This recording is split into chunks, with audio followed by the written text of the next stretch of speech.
Thanks for watching Afternoon Live.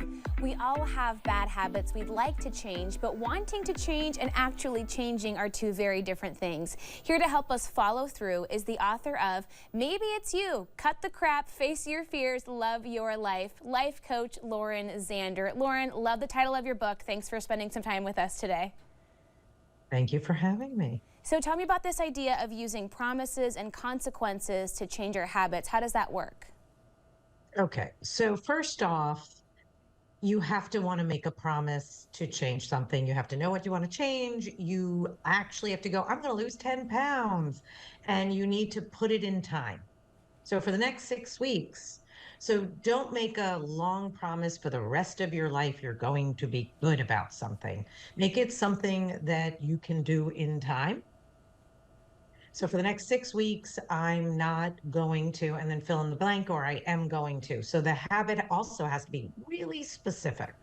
And you should keep So it I'm small not to start out, right? To make it more realistic. something you absolutely know you can do. Like start off on a low gradient. Like you're going, first you're just gonna cut out eating after 8 o'clock, right? Like you're gonna do something you know you can do that you could be proud of. And so for the next 14 days, I will only have, and then fill in the blank. I'll have sugar. I'll have one glass of wine, right? Like, so you make a promise you know you can keep that you could be proud of. Okay, and then how does Okay. the consequence element come in? Well, first of all, you have to understand that I think if you don't put in a consequence with a promise you don't normally keep, you won't keep it. Okay. So you need to tell someone who will hold you to it. For me, all I have to do is tell one of my children Mm. and then put a little money on it. Oh, So if I okay. put a little money on it, because that helps them check on you. Oh, they will be checking on you, even for $10. So for me, if I break a promise that I want to keep, I go, hey guys, do me a favor. I want to keep a promise for the next 6 weeks. Every day I'm promising to, and then I fill in the blank, which it could be meditate once a day, right? Or stop my screens. I'm not going to doom scroll, right? So it could be anything I say I'm doing. And then I say, and you can charge me $10 a day if I do it. So that makes me not do Mm-hmm. it. Absolutely. And to It, your point, they're going to hold you accountable for sure. and then you're also getting to teach your children to keep their promises Mm. because you are someone who also understands you could break a promise. And then and then it's really cute because when you start to do it, you start to talk about it, and then you start to feel good about yourself. That you've been keeping your promise, and maybe you should add another promise. And over time, learning how to keep a promise, especially to things that matter just to you, and then telling someone who can hold you accountable sounds small, but it's huge. And it's also not, it's easy because it works. And so that's how I teach it. And I mean, I teach it to everyone that hires me. And Sure. that's oh, yeah. And it's a big deal. So, because everyone also has the promise that's hard to keep. What about, I love the idea of kids holding you accountable. I guess they have to be of a certain age to really hold you to your truth. What about a spouse? Does that help, or can that become complicated at times? Oh, I don't think that's the best idea, right?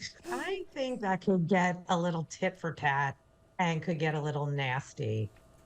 Though it could work depending on the promise, right? So it could work depending on it, especially I have couples promise to have sex, right? So it could be a really good promise for a couple, and then you are both keeping it.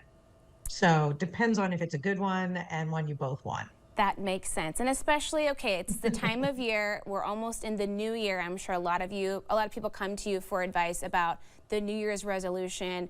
What do you think about that? Are we putting too much pressure on ourselves to start fresh with maybe too big of a goal sometimes? I think the idea that the new year means something is beautiful. What I find is, first off, I want people to appreciate what they accomplished this past year. Like before you all go off to your New Year's resolutions, please acknowledge what you did accomplish this year. And we're very good at being negative about Hmm. ourselves. Really, we are, right? Like all the things I didn't do, instead of going, let me tell you about the things I really did accomplish this year. So, one, do that first, people. Please be proud of yourself and do it with another person and find out what they're proud of for the year. Right. So it's important to feel good about what you did do and to end the year that way before you go jumping into the New Year's resolutions. So how I feel about New Year's resolutions is I like a dream for the year. Mm. I don't like a resolution. I like a vision. Like, so you're gonna redecorate your house over the year. You're gonna, pick something that the whole year 2024 can be about. That's really beautiful. Hey, thank you for spending some time with us today, Lauren. It was great chatting with you. Thanks for having me. And we'll have more information on our website at katu.com. Lauren's book again is Maybe It's You. And we'll be right back with more Afternoon Live right after this.